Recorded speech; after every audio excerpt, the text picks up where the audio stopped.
Selamat jumpa lagi sobat. Melanjutkan kisah panasnya bunga mekar, karya Esa Mintarja untuk Anda semuanya. Selamat menikmati. Salam sejahtera dan bahagia untuk Anda sekeluarga. Salam budaya.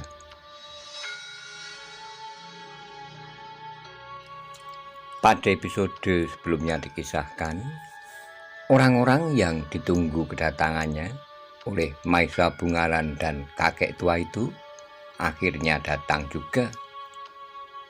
Ia berteriak-teriak di halaman memanggil penghuni rumah itu. Maisa Bungalan mengambil keputusan untuk keluar menemui orang-orang itu. Bagaimanakah kisah selanjutnya? Simak bersama-sama. Orang-orang berkuda itu kemudian memasuki halaman.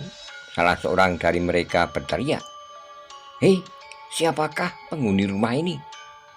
Maisa Bungalan berdesis, "Aku saja kek yang menemui mereka. Berhati-hatilah. Jika perlu, terserah kebijaksanaan yang manakah yang akan kuambil. Akulah yang punya rumah ini.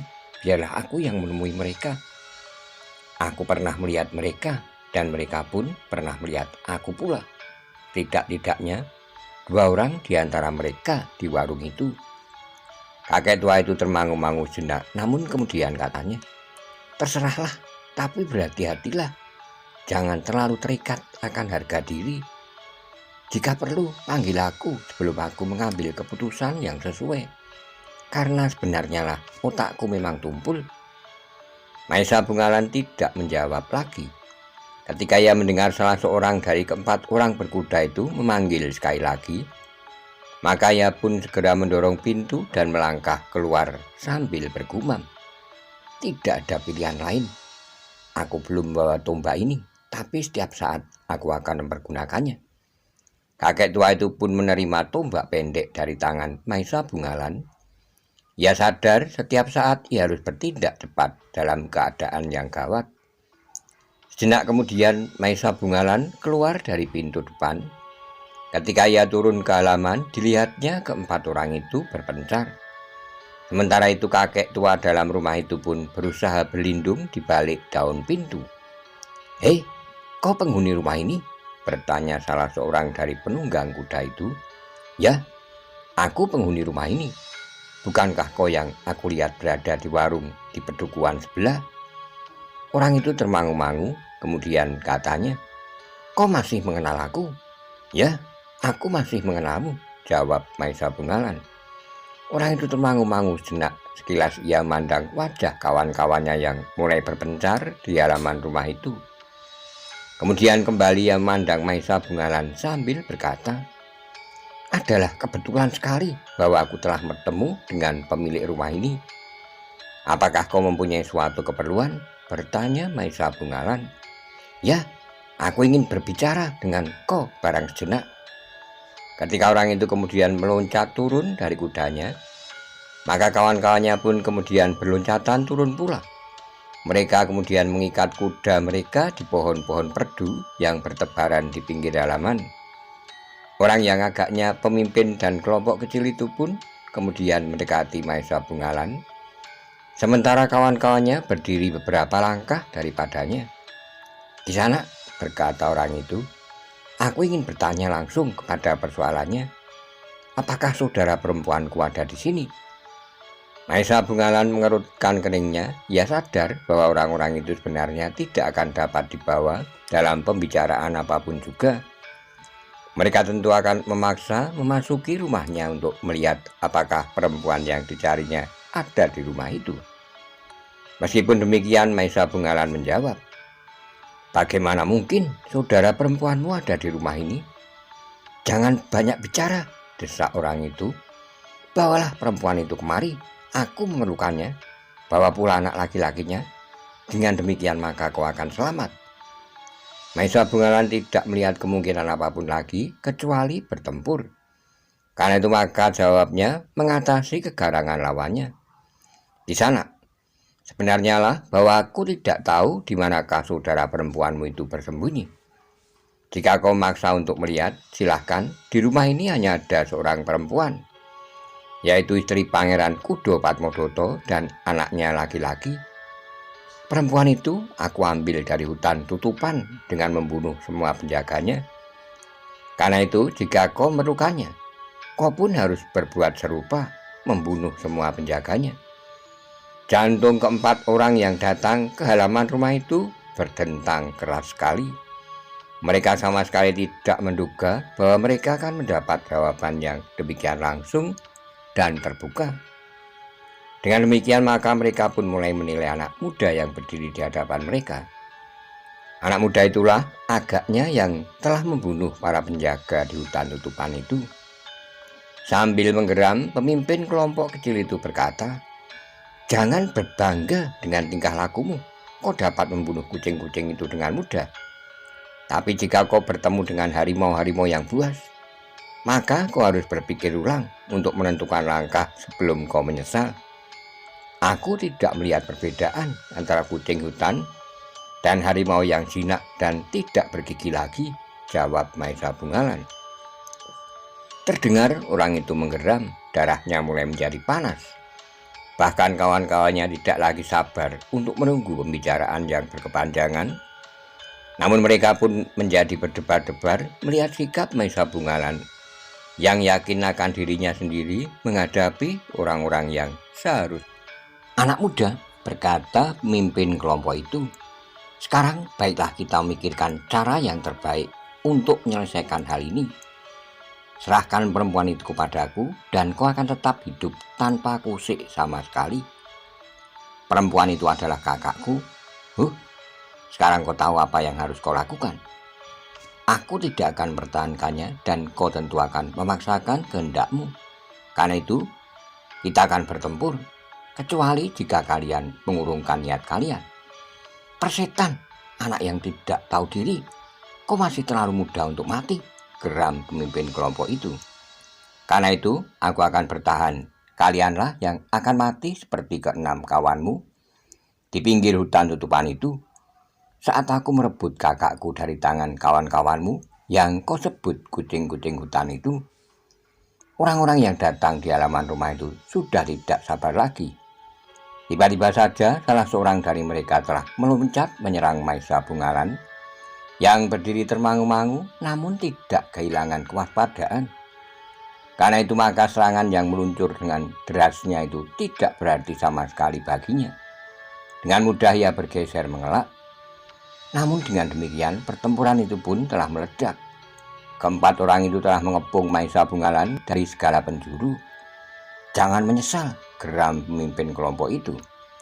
Maesa Bungalan telah bersiap menghadapi segala kemungkinan, sementara Ki Wastu memperhatikannya dengan hati yang berdebar-debar.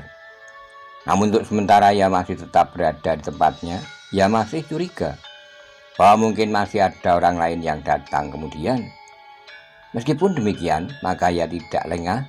Selain senjata yang akan dipergunakan, ia memegangi tombak yang akan dipergunakan oleh Maesa Bungalan apabila diperlukan. Pertempuran itu pun semakin lama menjadi semakin seru. Maesa Bungalan yang masih menjajaki kemampuan lawan segera mengetahui bahwa keempat orang itu memang memiliki ilmu yang dapat mereka banggakan. Namun ternyata kecepatan Maesa Bungalan sulit diimbangi oleh keempat lawannya.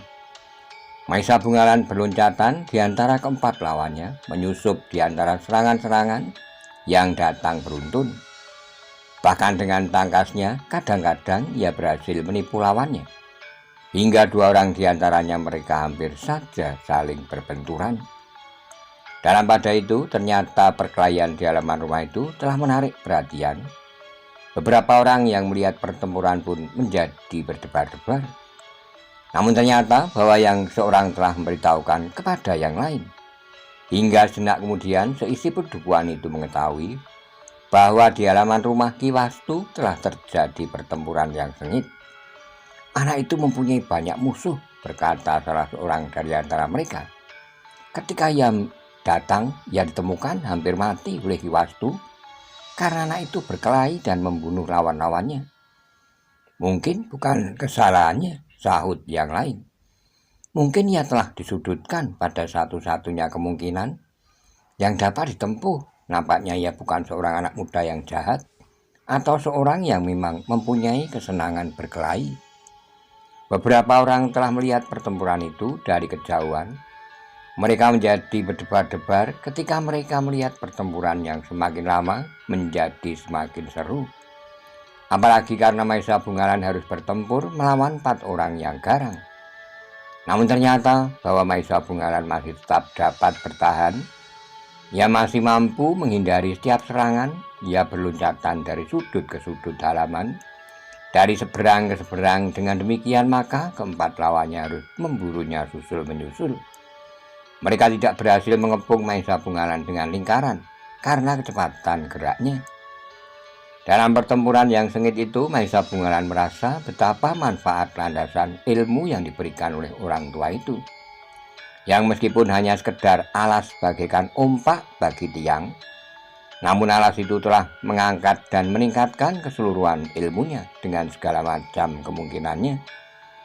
Karena itulah maka Maesa Bungalan kemudian mampu bergerak lebih cepat, mempunyai kekuatan yang bagaikan berlipat, sementara pernapasannya pun menjadi semakin landung dan teratur, sesuai dengan setiap keadaan yang terjadi pada tubuhnya. Dengan demikian maka lawannya pun menjadi bingung karenanya.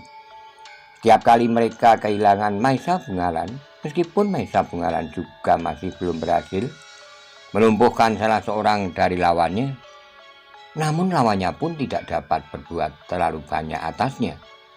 Anak setan, geram pemimpin kelompok itu. Ternyata anak ini licik seperti demit. Ia hanya dapat berlari-lari mengelilingi halaman. Siapa yang licik? Sahut Maesa Bungalan. Aku hanya seorang diri, tapi kalian berempat. Aku kira anak muda yang telah berhasil membunuh 6 orang pengawal itu adalah seorang anak muda yang tanggun, tapi ternyata dugaanku keliru, desis yang lain. Maesa Bungalan justru tertawa, katanya, inilah aku, apapun yang kau katakan tentang diriku, inilah kenyataannya, dan kalian memang tidak dapat. Pemimpin kelompok itu tidak sabar lagi. Dengan garangnya ia berkata, kita akan membantainya, kita akan bunuhnya dengan senjata dan mencincang mayatnya sampai lumat. Sekejap kemudian, maka keempat orang itu telah menggenggam senjata mereka masing-masing. Dengan garangnya, mereka mengacu-acukan senjata mereka, dan agaknya mereka benar-benar siap untuk mencincang Maesa Bungalan. Pada saat yang demikian, Ki Wastu melihat bahwa keadaan menjadi gawat bagi Maesa Bungalan. Betapapun ia mampu bergerak cepat, namun 4 pucuk senjata di tangan 4 orang yang benar-benar mampu menguasainya akan merupakan bahaya yang mungkin sulit untuk dilakukan. Karena itu maka Ki Wastu mulai berpikir apakah ia sudah waktunya untuk berbuat sesuatu. Apalagi ternyata selain 4 orang itu tidak ada orang lain yang memasuki halaman lewat regol yang manapun juga. Dalam pada itu orang-orang yang melihat pertempuran itu dari kejauhan, yang jumlahnya semakin lama menjadi semakin banyak, menjadi semakin berdebar-debar. Mereka melihat 4 pucuk senjata teracu ke arah Maesa Bungalan yang berdiri termangu-mangu. Apakah anak muda itu masih mampu bertahan? Desis salah seorang. Ia tidak mempunyai senjata apapun juga, sahut yang lain. Dalam waktu itu, Ki Wastu tidak dapat menunggu lebih lama lagi. Jika ia membiarkan Maesa Bungalan bertempur tanpa senjata melawan 4 orang itu, betapapun ia mampu berloncatan seperti burung sikatan, namun ia tentu akan sedikit demi sedikit tergores ujung senjata lawannya. Karena itu ketika keempat orang lawan mereka, Maesa Bungalan itu siap untuk menerkam Maesa Bungalan dengan senjatanya, maka orang itu tiba-tiba saja telah muncul dari balik pintu sambil berkata, Anggir, inilah senjatamu. Apakah belum waktunya kau pergunakan? Semua orang berpaling pada orang tua itu. Ia membawa sebatang tombak pendek. Sementara itu ia pun membawa pula pedang yang khusus dengan sebuah perisai kecil di tangan kirinya. Sejenak keempat orang lawan Maesa Bungalan memperhatikan orang tua itu yang terdiri termangu-mangu. Ki Wastu masih berdiri tegak. Ia pun sempat memandang keempat orang yang berdiri membeku. sambil memperhatikannya. Saat kemudian orang tua itu pun melangkah maju tanpa menghiraukan orang-orang yang berdiri berpencar di halaman rumahnya sambil mengacungkan tombak pendek itu. Ia berkata, "Inilah senjatamu." Maisa Bungalan pun maju selangkah sambil menerima senjatanya. Ia berkata, "Terima kasih, Kek. Keempat orang ini ternyata adalah orang-orang yang licik. Mereka hanya berani bertempur dalam kelompok. Mereka tidak berani berperang tanding dengan atau tidak dengan senjata." "Persetan," pemimpin kelompok itu berteriak. "Aku tidak peduli apa yang kau katakan, karena sebentar lagi kau akan mati. Kecuali jika kau bersedia menyerahkan perempuan itu bersama dengan anaknya." "Maksudmu istri Pangeran Kudopatmodoto itu di sana?" bertanya kakek tua itu.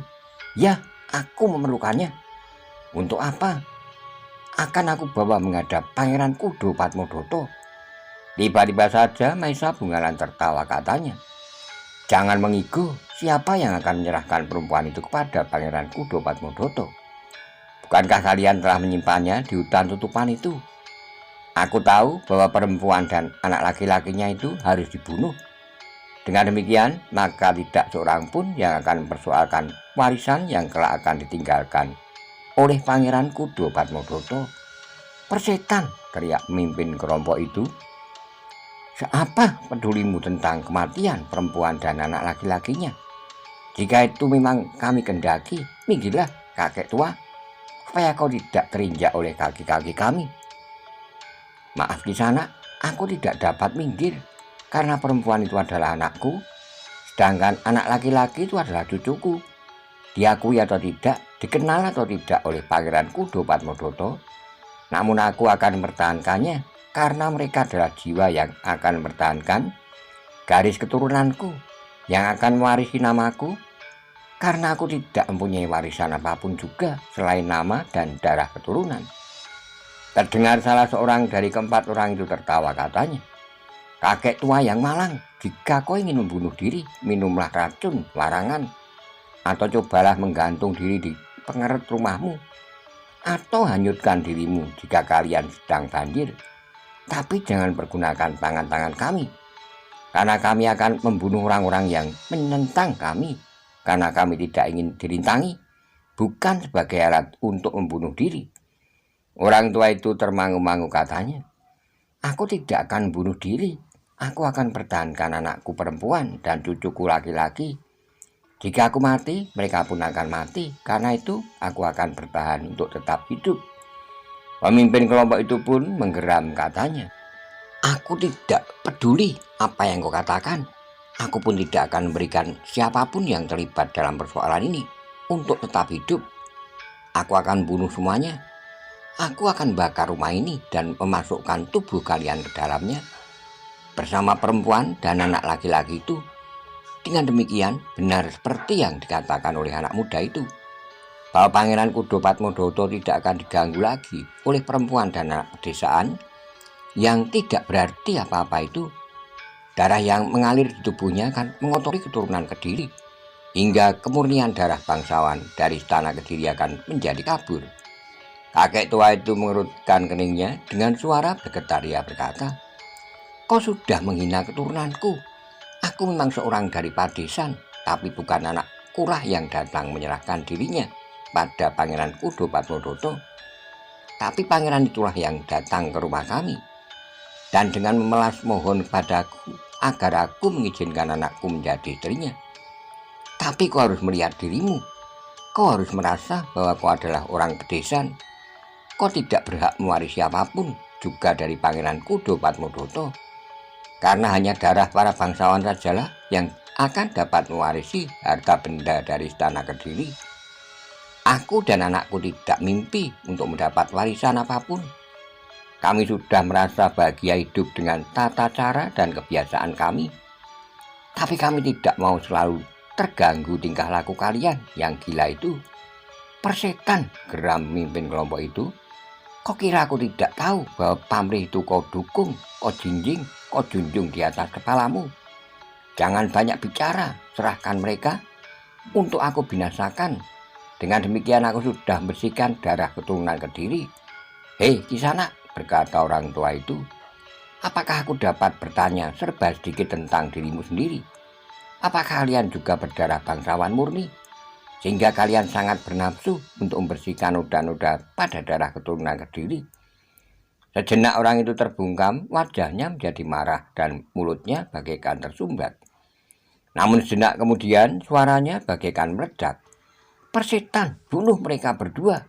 Lemparkan mayat mereka ke dalam api yang akan berkobar membakar rumah itu. Perempuan dan anak laki-lakinya pun harus dilemparkan pula dalam api hidup-hidup." Orang tua itu surut selangkah, ia mengambil jarak dari Maesa Bungalan, karena mereka tidak akan bertempur berpasangan. Orang tua itu pun sadar bahwa ia akan melawan dua orang di antara keempat orang yang mendatangi rumahnya itu. Sejenak ketegangan yang panas telah membakar halaman itu. Beberapa orang yang melihat peristiwa itu dari kejauhan menjadi semakin berdebar-debar.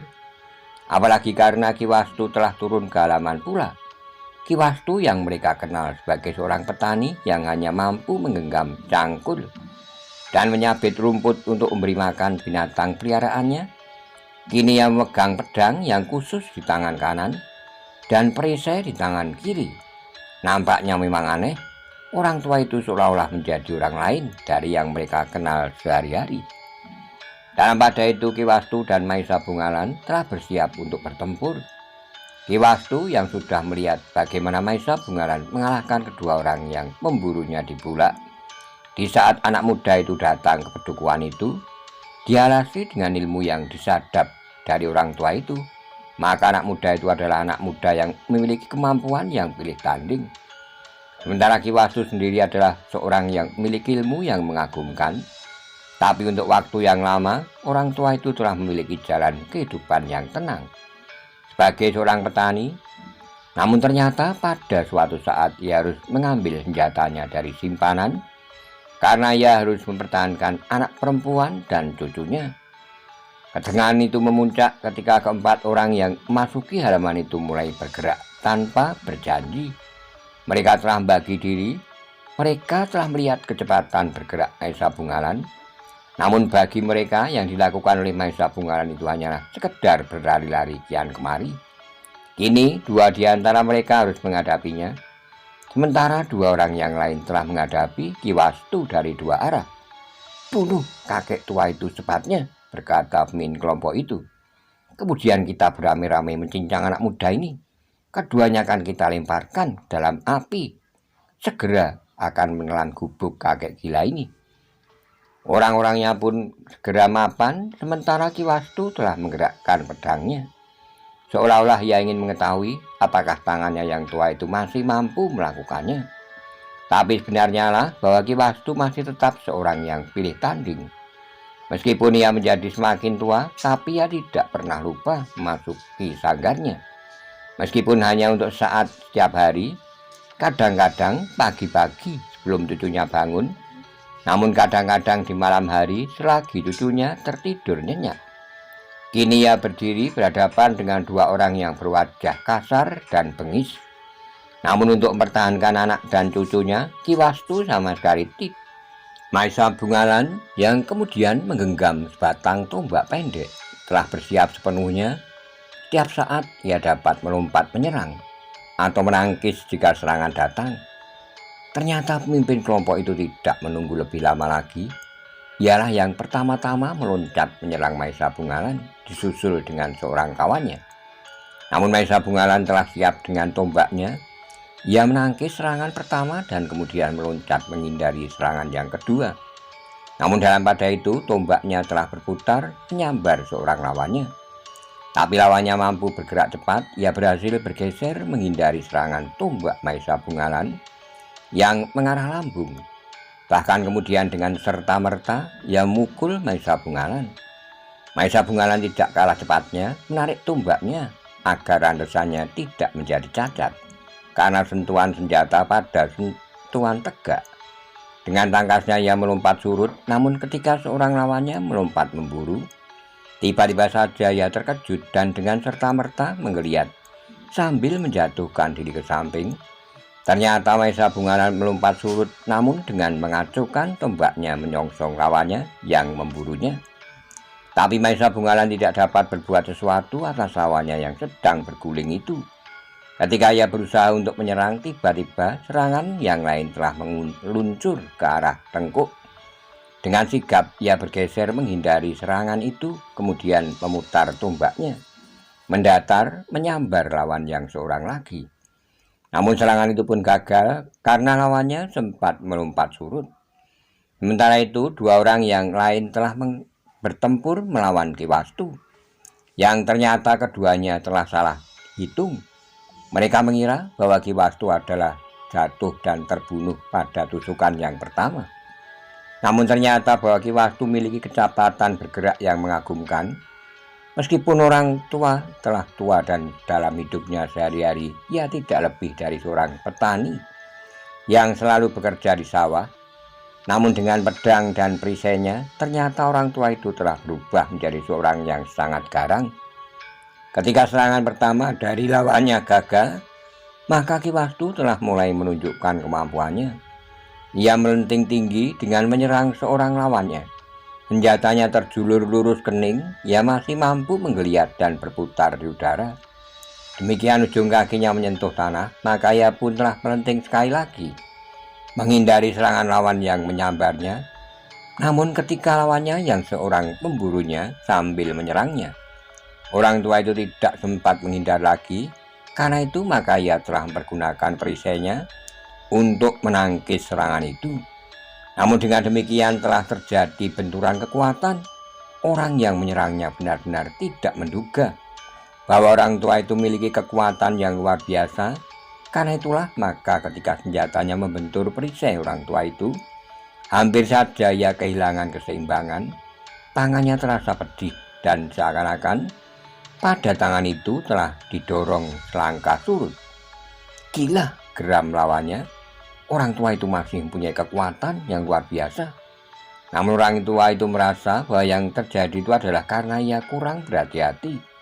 Ia menganggap orang tua itu terlalu lemah, hingga karena itu maka ia telah didesak oleh ketidakhati-hatiannya sendiri.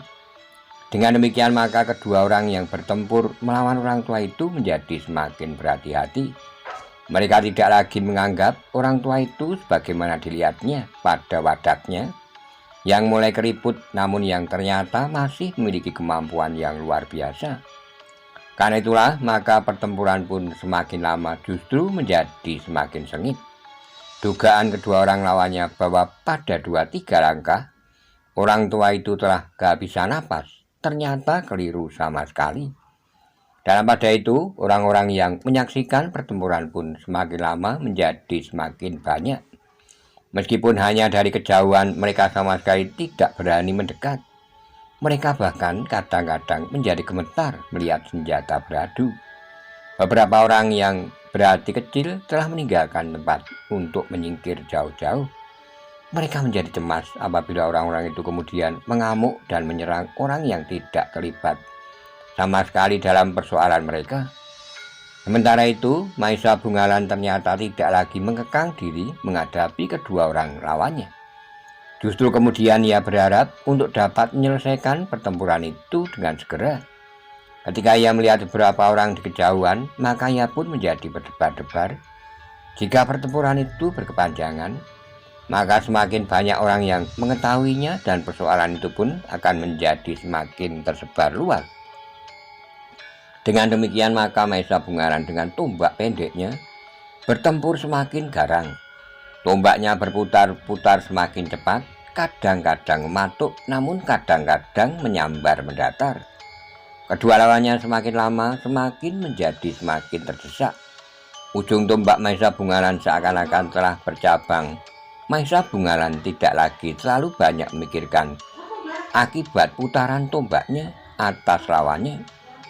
Karena lawannya pun telah bertempur semakin kasar dan buas.